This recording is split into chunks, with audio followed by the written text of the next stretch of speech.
Is it always better to roll more dice? Is it worth spending power on a big spender or using a superpower to boost your builder?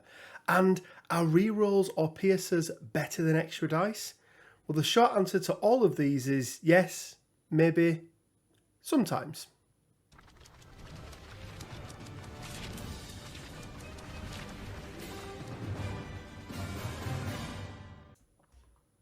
Hey guys, Rich from Rich Mid Gaming. Hope everyone is doing fantastically well. You have hopefully seen our previous video where we broke down the basics of dice in Marvel Crisis Protocol.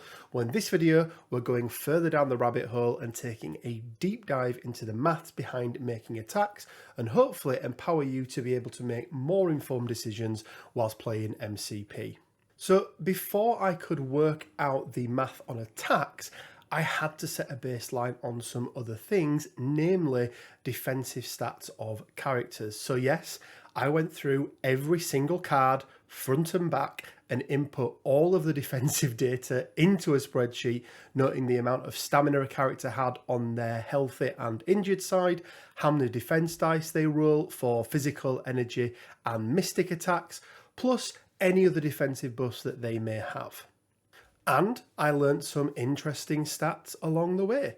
Did you know, for example, that the average character in MCP has 5.94 stamina on their healthy side and 5.31 stamina on their injured side? They roll on average 3.17 physical defense dice, 2.96 energy defense dice, and 3.27 mystic defense dice. We may have not known that. I'm not sure how useful it is, but it did give me a baseline of 3 defense on average. So irrespective of what attack type it is, we know that we've got that baseline of 3. So for any of the more general examples that we put together, that is the baseline defense that we will be using. Speaking of baselines, let's take a quick look at a chart I put together aimed at doing 4 to 7 strength attacks, the most common numbers in the game at the moment, into that average defense dice of 3. And as you can see from the chart, as you would probably expect, for each die we attack into the dice pool, we are decreasing the chance of doing no damage and increasing the amount of potential damage getting through. Remember, the absolute best scenario in MCP is that you roll crits on all of your initial rolls, followed by all of your successes, and your opponent rolling 0, enabling you to deal essentially double the amount of damage that you have in your initial attack. That, however, is never really going to happen, or the chances are so low that you are unlikely to ever see it in your lifetime of playing Marvel Crisis Protocol. Lots of characters in MCP, however, have access to modifiers to their dice. So let's take this same set of attacks, ranging from 4 to 7 in strength as we did before, and see what the effect of a single reroll, probably the most common dice modification that people have access to, does to the overall stats. So firstly, we can see that it reduces the chance of dealing no damage by an average of 6.8 across the 4 different attack types. However, this is far more heavily weighted to the strength 4 attack at a 9.88 reduction than the 7th strength attack at only 3.98. Across all attack strengths, it actually decreases the overall chance of doing a single damage, but this is due to the chance of dealing 2+ damage being increased across the board. So, as we expected, rerolls are, for the most part, going to be a positive thing and increase your overall potential damage output. What they are also good at is having a second chance at hitting a particular symbol you may need for a particular trigger. Something like Pierce, maybe. Pierce, usually triggered when rolling a single wild, although there are some characters in the game that do the same thing but off a different symbol, allows you to modify one of your opponent's successes, either a block, a wild, or a crit, into a blank. Now there's an order as to when dice are manipulated in this way that I won't go through here, but if you're interested in a video around the timings of attacks and in particular dice modification, let me know down in the comments section below. So let's take a look at what the impact of adding a pierce into the mix will do to our damage output. Note with pierce or indeed any other triggers that we're adding into the mix, they're not just auto added, we're adding in and taking into account the probability and the chance of rolling the symbol needed and then putting that into the mix. And once again, as you would expect, the overall impact is positive, at least for the one making the attack. And again, it reduced the chance of dealing 0 damage across the board, but this time only by 5.73%, so not quite as good as the reroll. But when we overlap the two charts with one another, you can actually see that the overall impact of a pierce or a reroll is almost identical, with very little to separate the two. What happens, however, when we take a real game example of something that could happen and start stacking these two abilities together? Let's take Laura Kinney, aka X23, attacking Sabretooth, who has 3 physical defense and no defensive abilities. Her builder, Adamantium Claw Slash, without any outside help, is a 5 dice physical attack with a pierce on a wild. She also dishes out the bleed condition with that same wild, but as this won't affect her initial damage output, it won't factor into our calculations. In addition to the pierce, she also has the innate superpower Assassin Training, allowing her to reroll 1 die in her attack and defense rolls. So let's take a look how this stacks up with these 2 dice modifications combined. As you can see, by combining the reroll and the pierce, we have reduced the chance of doing 0 damage down to only 13.82%, and there is a 42.67% that she will deal 2 or 3 damage. She also has a 16.54% chance of dealing 4 damage, almost double that of a standard 5 dice attack with no modification. And she's almost tripled her chances of dealing 5 damage, up from 2.99% to 8.58%. Now let's take this one step further. Laura, as we know with the recent affiliation announcements, is part of the X-Force. So there's a good chance you're going to be seeing her played alongside Cable and have access to Cable's leadership, Wetworks, allowing Laura to reroll 1 attack die. Note that a single die can only be rerolled once from a single source, but as Laura's training and Cable's leadership are separate sources, we could potentially be rolling the same die multiple times, fishing maybe for that wild we need for Pierce. First thing of note is that whilst it's reduced the overall chance of doing no damage, we seem to be getting diminishing returns, going from a 13.82% on her basic builder, with her own reroll of course, down to 11.41% with the additional reroll. We do, however, notice a significant difference the higher we go up, with 3 damage now being the most likely outcome, but being almost as likely to do 4 damage as we are 2. Okay, so another character that likes to pop up from time to time in rosters, and arguably the best 3-threat splash character in the game right now, is Mr. Baron Zemo. And if Zemo is on the board and Laura is within range 2 of him, she will be able to benefit from the Strategic Genius innate superpower, giving her an additional 1 reroll in both attack and defense rolls. Now with 3 rerolls at her disposal, let's see what Laura can do. Once again, it's the trend that we expected to see, reducing the chance of doing no damage, but actually a reduced chance in doing both 1 and 2 damage now, with the most probable outcome being 3. We can really see the difference on the 4, 5 and even 6 damage, looking far more likely than before. So we are learning that rerolls are good, but there are definitely some diminishing returns when you just want consistent damage. And lastly then on this little exercise is those that know Laura know that she also has a little sister. Well, technically a clone, so would Laura be her mother? I'm not too sure. But wherever Laura is, you can guarantee that Gabby, aka the Honey Badger, won't be too far away with her innate ability, Ankle Biter, reducing the defense of all characters in range 1 by 1 to at least a minimum of 1. Let's see if this will have an effect on her battle with Sabretooth and make it even easier to take him down in one shot, not letting him use that Untamed Force reactive superpower on her.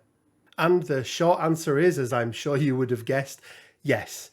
0 damage chance down to 6.05%, but also making it almost as likely to do 6 damage as you are none. 3 damage is still going to be the average, but very closely followed by 4 at 21.73%, and we are now more likely to do 5 damage than we are 1, which isn't quite enough to one-shot Victor, but we're almost there. So what have we learned from this little example then? Well, we can see that rerolls and triggers such as Pierce are going to help us do far more consistent damage, but what they're not going to do is increase our potential damage output exponentially.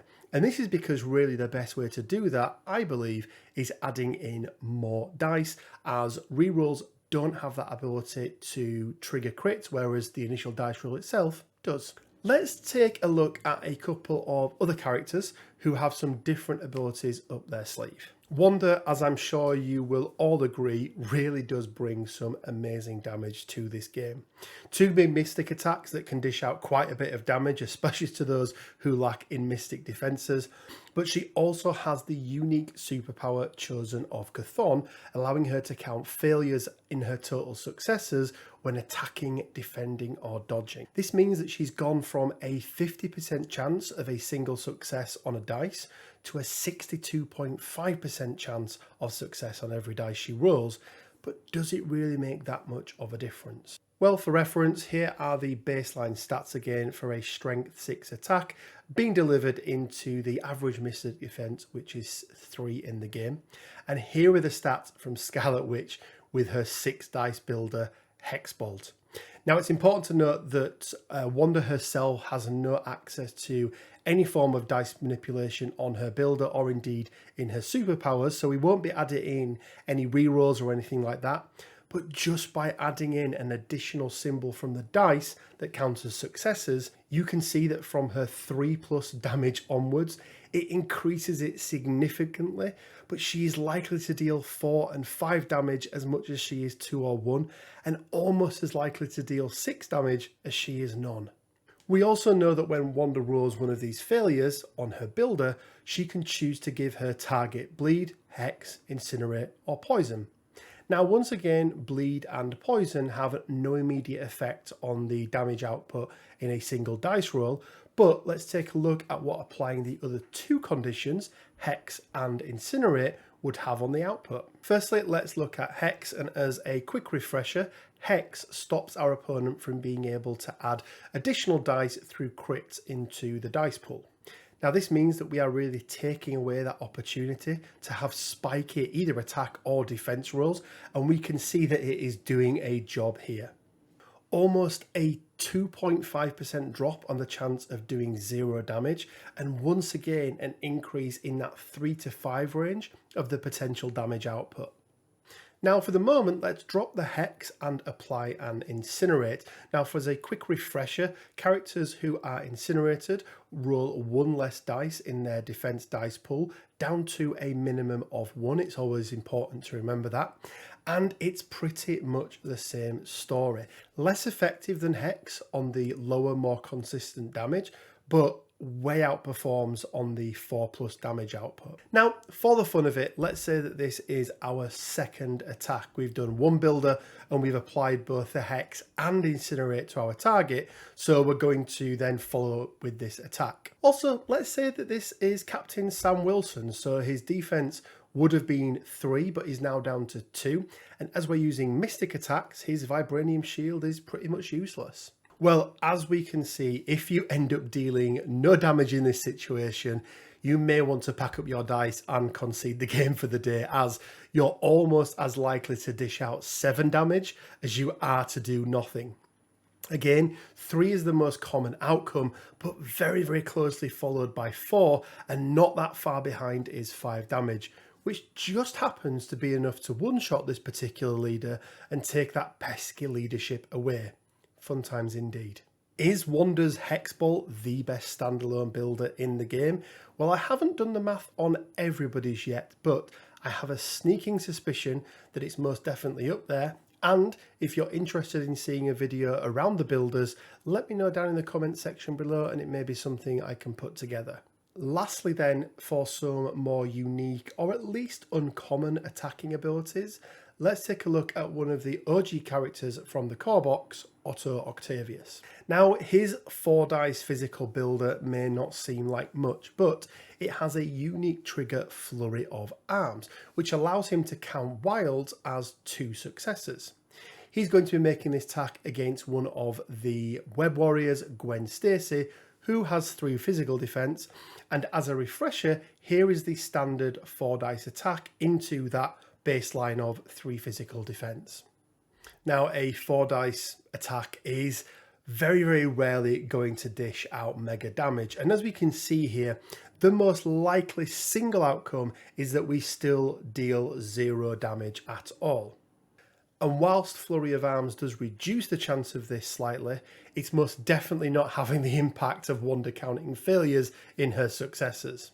It does, however, give him a significantly higher chance of spiking his damage, with his chances of dealing 4 damage over double from 4.12 to 8.88%, and being over 4 times more likely to deal 5 damage, albeit going from 0.96 to 4.17, means it's not something that's going to happen very often. So from the few examples we have shown, we can see that more dice is better, rerolls are good but have some diminishing returns, and Wonder is just a powerhouse. But what about when we are given a decision to make that may not be 100% straightforward? Let's take Daniran, the Immortal Iron Fist of Kunlun, as an example. He has 2 builders, a 5 dice energy Chi Strike and a 4 dice physical Flying Kick. Now, there may be some other reasons outside of this why you choose one over the other. One, for example, is range 2, the other is range 3. If you're not in range 2, you can only do one of the attacks. You also maybe want the 1 power that is guaranteed over the power equal to damage dealt. But let's move those to one side for a moment. If your opponent has 4 physical defense and only 2 energy defense, it's a fairly easy decision. We're going to do the 5 into the 2 rather than the 4 into the 4. But what about if Danny comes up against somebody like Ghost Rider? Danny's energy attack is strength 5 and Ghost Rider's energy defense is 4. Danny's flying kick is 4 physical, yet Ghost Rider's physical defense is 3. So a difference of 1 between each attack and defense pools. Now, in this scenario, the next logical step is to check if the target has any reactive or innate defensive abilities that would work against a particular attack type. But in this case, Ghost Rider doesn't. So which attack is better? Well, let's find out. Okay, so first we have the 4 strength flying kick into Ghost Rider's 3 defense, and then we have the 5 dice Chi Strike into Ghost Rider's 4 energy defense. And there's some really interesting stats here that I did not expect. Now, I did expect that the flying kick would have a higher chance of doing no damage whatsoever, which we can see from here, albeit only by a very small percentage. But the fewer dice into the fewer defense dice has a much better chance of doing 1 to 2 damage over the Chi Strike, whereas the Chi Strike has a better chance of doing 3+ damage than the smaller defense, which is strange because we kind of discovered earlier on that more dice is going to equal more potential damage. But it turns out that if you're looking for consistent damage, that may not be the case. So let's take a look at why that may be. So I ran 5 other simulations, starting with 4 attack dice into 2, and then increasing both the attack and defense pool by 1 each time. So 5 into 3, 6 into 4, 7 into 5, and then lastly 8 into 6, which is uncommon but can most definitely happen in this game. And the results are really, really interesting. As we can see, the 4 dice into 2 is going to give us consistently 1 to 2 damage, way above all of the other dice combinations that we've added in there.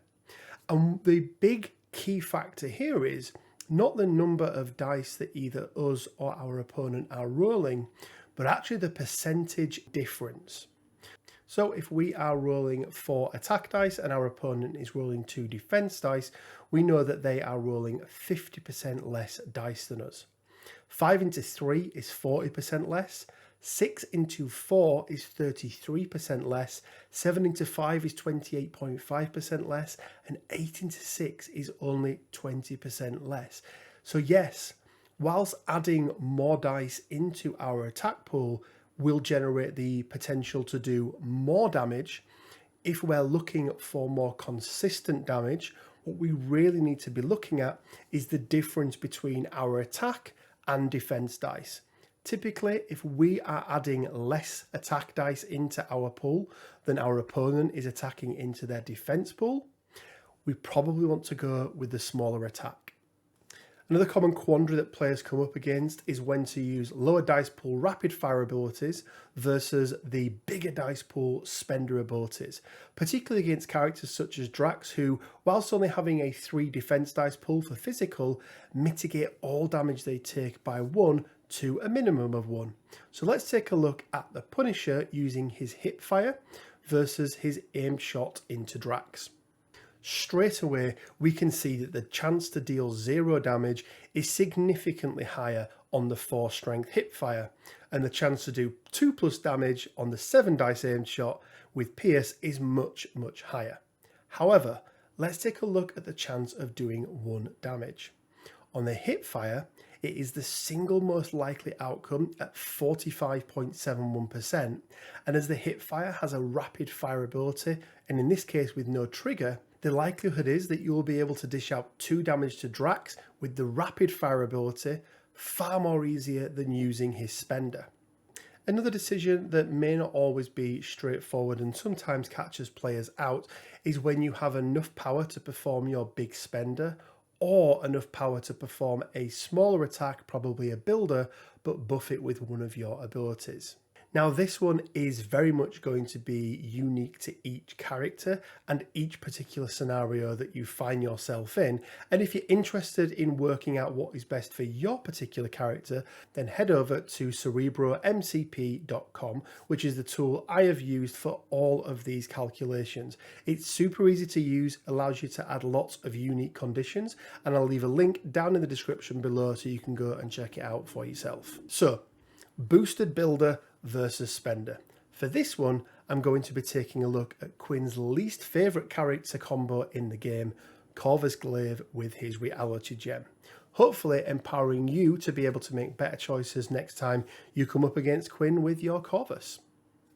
So we have 2 options on Corvus for attacks. Now, the obvious utopia is probably going to be doing a Glaive's Edge death blow with an execute active, which is his tactics card that means your opponent rolls no defense dice whatsoever. But if you are limited on power, this may not be an option for you. So let's take a look at how each of his 2 attacks perform against each other when we buff his strike with a Glaive's Edge for 3 power versus spending the 4 power on death blow, remembering that we have the reality gem equipped. I mean, there's really no other way to play Corvus, but it means we get to count 1 failure as a crit. Let's set ourselves a baseline and we'll take a look at Corvus's strike without the Glaive's Edge, and we can see that with that inbuilt pierce plus the reality gem, it is already a pretty amazing builder, averaging 3 damage against 3 physical dice, but almost just as likely to do 4 damage. Now let's see what spending that 3 power for Glaive's Edge does, allowing us to count blanks as successes, and oh my. The 2 most likely results are now 4 damage at 24.33% and 5 damage at 24.35%, meaning on average we have almost a 50% chance to deal 4 or 5 damage, which is pretty crazy from a builder. Now let's overlay Corvus's Death Blow attack, which is a 7 dice builder, but doesn't have the pierce, and we of course no longer are counting blanks as we're not using the Glaive's Edge. We can see that the clear winner here is the strike with the Glaive's Edge. Death Blow is still dishing out an average of 4 damage, but at almost 5% lower chance than our strike, and dealing 5 damage is over 10% less. So let's go into it and say that Corvus has the power to spend and has enough to pay the 7 power needed for a Glaive's Edge death blow. Does the extra 2 dice on that attack outperform the pierce on his builder? Let's take a look. Well, as we can see, the short answer is yes. Our average damage output is 6 damage, and at the top end, we are more likely to get through 9 or even 10 damage than we are 1 or none. It is, however, very, very expensive and does not generate any power, and if it does go wrong, it is a big, big waste for Corvus, but it's very unlikely that it will. Now, just to finalise what we can do with Corvus Glaive, let's take a look at what playing that execute card beforehand does, as it stops your opponent rolling any defence dice whatsoever. And once again, the results are astounding, with over a 28% chance of doing 7 damage. There's 0 chance of doing no damage or even 1 damage, but the vast majority of this is sitting between that 5 and 8 damage bracket. So this is a serious attack that's going to cause some really big problems, even for the biggest characters in the game. This, however, still isn't the full story, as there is another kicker to death blow and something we've not covered yet, flurry.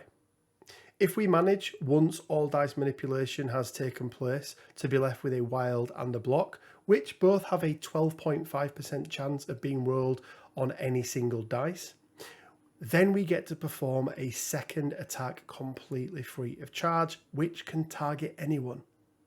Now with 7 dice, we've obviously got quite a few opportunities to hit that combo, and it's actually coming out on the death blow to be a 41.63% chance of hitting the flurry.